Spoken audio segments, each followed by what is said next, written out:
Well, perhaps that's not the best word, but to aggressively pursue and remove individuals who are presently in this country as a part of an immigration policy. Is that absolutely critical to the achievement of the long-term goals as you see them? And I understand, I'm not expressing a pro or con. I mean, I go back long enough in this issue to remember when, back in the early 1980s and before the 1986 Immigration Reform and Control Act passed, when there were a lot more efforts at common dialogue between different sides of these communities, policy communities, to find solutions. The assumption was that after that bill passed, Ronald Reagan signed it, October, that there was going to be, in return for the amnesty program, 3.2 million people, and then their relatives eventually got in line to come, that there was going to be a corresponding change in the Interior Enforcement Strategy, employer sanctions. Not only did that not happen, but by the Bush administration, Interior Enforcement and employer sanctions virtually ceased as illegal immigration continued. I've heard that complaint. So the proposals that were up before the Senate appeared to our side to be bad faith, that we'd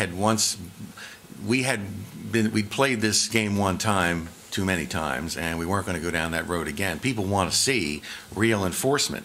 Now, in the movie 1776 of the play, John Adams exasperatedly says to the Constitutional Convention, you know, we're going to have a revolution, you know, we have to offend somebody, damn it.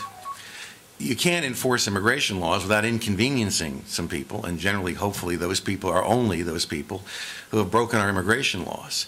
And when a person breaks the immigration law, they not only break that law, but generally over time they fail to file taxes. They use fraudulent documents. They have a whole range of felonies and other things associated with it. The employers are guilty of a lot of criminal behavior. But I don't mean to interrupt you, but are those the only people who get inconvenienced? I apologize for interrupting. Well, what I'm saying, I mean, what we look for in the way of common dialogue, sir, are responsible approaches to the long-term strategy, which would be, say, all right, if you're going to let people stay here who've jumped the queue in front of millions of people who've waited in line, and you want to reassert the idea that what ties us together as such a diverse society is respect for the rule of law, and that the status quo is not tenable, well, then what about some corresponding set-offs from future immigration from those countries, or some other thing that's going to account for the fact that, you know, we violated traditional notions of fundamental American fairness by letting people jump the line and essentially benefit from having cheated the system. But it sounds to me that there's at least a basis for a dialogue along the lines that I suggest, even from FAIR. Well, I'm always wanting to engage in dialogue with other people on the other side. And what we have found, I think what changed in the dialogue was that somewhere along the way, the two parties split on the issue. You see some bipartisanship now. The Democratic Party decided somewhere along the way that immigration was important for future party building.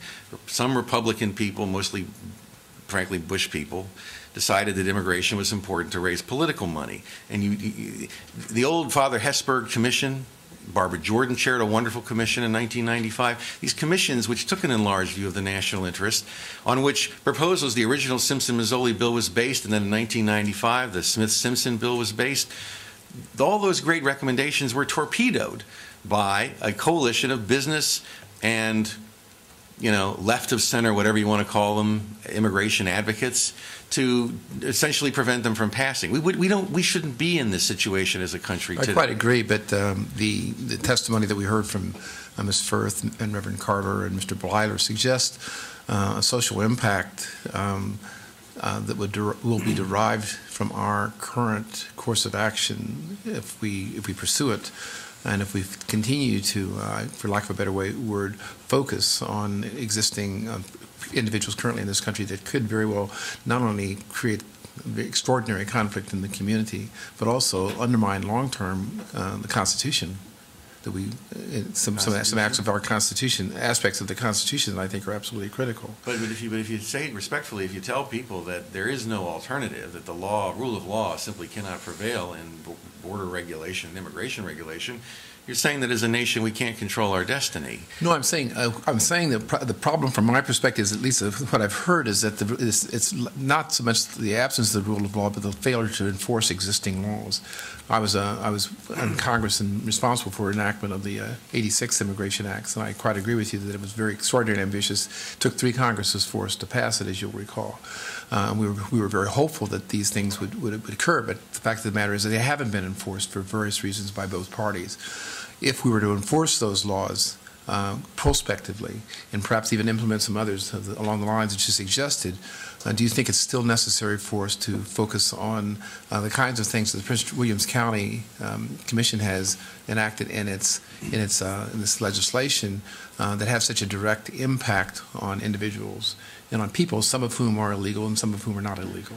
Well, I'd like to try it and see how it works before we decide it's not a workable thing. But as I say, the federal-state partnership is absolutely essential to comprehensive, I don't want to use that term, but meaningful immigration enforcement in this country. Well, that you and I can become allies on.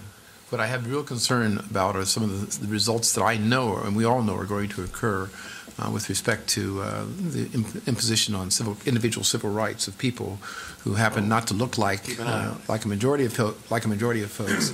If we don't take some sort of a little bit more enlightened stance on some of these issues, it's just a question, just a thought.